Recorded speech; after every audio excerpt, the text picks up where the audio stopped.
आज हम करने वाले हैं question 33 of HC Verma of the chapter 32। Find the current through the 3 resistors shown in figure. This is the figure. इसमें ये 3 रेजिस्टर है, 4 ओम, 4 ओम एंड 6 ओम के। इनमें से आपको फ्लो होने वाला करंट बताना है। जहाँ पर एक ये 4 वोल्ट की बैटरी है और एक ये 2 वोल्ट की बैटरी है जो इस तरह से कनेक्टेड है, और ये 4 ओम का जो रेजिस्टर है वो यहाँ पर शॉर्ट कर दिया गया है, मतलब यहाँ पर एक डायरेक्ट वायर कनेक्ट कर दी गई है। तो इस तरह के सर्किट में आपको ईच रेजिस्टेंस में कितना करंट फ्लो हो रहा है ये बताना है। अब इस क्वेश्चन में हमको ईच रेजिस्टेंस में से करंट बताना है। तो यहाँ पर आप देखिए कि ये जो 4 ओम का रेजिस्टेंस है, ये 4 ओम के रेजिस्टेंस के दोनों एंड्स जो है ये यहाँ पर है, और इन दोनों एंड्स को यहाँ पर एक वायर से शॉर्ट कर दिया गया, मतलब हमने बेसिकली दोनों एंड को कनेक्ट कर दिया है। मतलब इस पॉइंट का जो पोटेंशियल होगा वही इस पॉइंट का पोटेंशियल हो गया। मतलब इस रेजिस्टेंस के अक्रॉस जो पोटेंशियल डिफरेंस कुछ भी नहीं लगा है, दोनों पॉइंट का पोटेंशियल सेम है।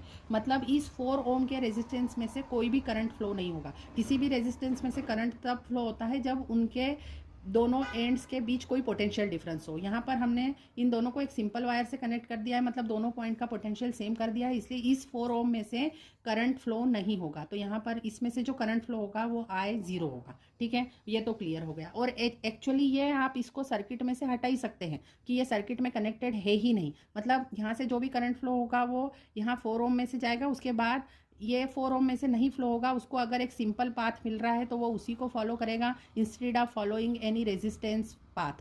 तो वो यहाँ से फ्लो होकर इस 6 ओम से फ्लो होकर वापस यहाँ पर आ जाएगा। मतलब ये 4 ओम को आप सर्किट में से हटा ही देना।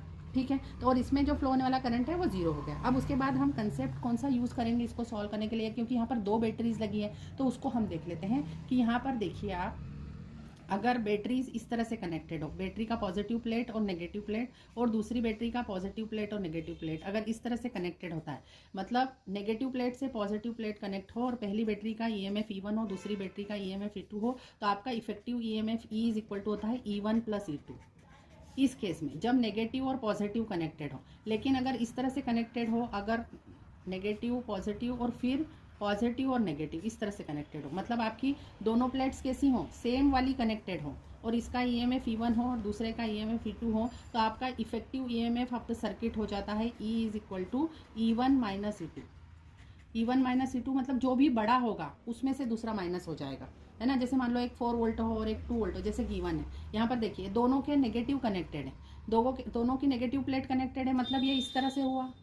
या तो यहाँ पे मैंने दोनों पॉजिटिव का एग्जांपल दिया है, इस तरह से भी हो सकता है कि पॉजिटिव हो और नेगेटिव, उसके बाद नेगेटिव से फिर पॉजिटिव। तो इस केस में भी E is equal to E1 minus E2 ही होता है, मतलब जो भी बड़ा होगा उसमें से छोटा वाला माइनस हो जाएगा। तो इस थर्ड केस में भी E1 माइनस E2, मतलब थर्ड और सेकंड केस सेम ही है, सेकंड और थर्ड केस सेम है।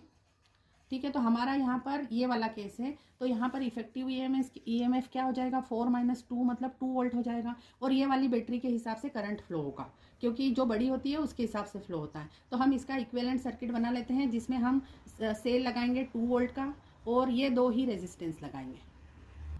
तो आपने ये इक्विवेलेंट सर्किट बना लिया। तो अब इस सर्किट में देखिए ये 4 ओम और 6 ओम ये कैसे कनेक्टेड है। देखिए यहाँ से इस तरह से 4 ओम से करंट गया, उसके बाद फिर 6 ओम, ये दोनों एक दूसरे से सीरीज में लगे हैं। आप इसे पैरेलल में मत समझना, क्योंकि इसका जो एक ये दोनों रेजिस्टेंस है ये दिख पैरेलल में रहे हैं, लेकिन ये एक्चुअली कनेक्टेड है सीरीज में।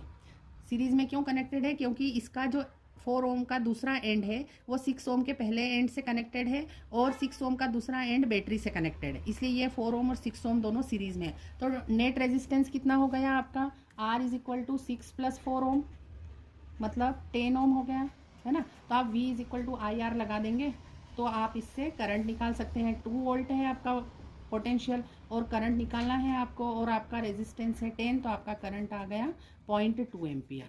तो इस 4 ओम में से फ्लो होने वाला कितना हुआ, 0.2 एम्पियर।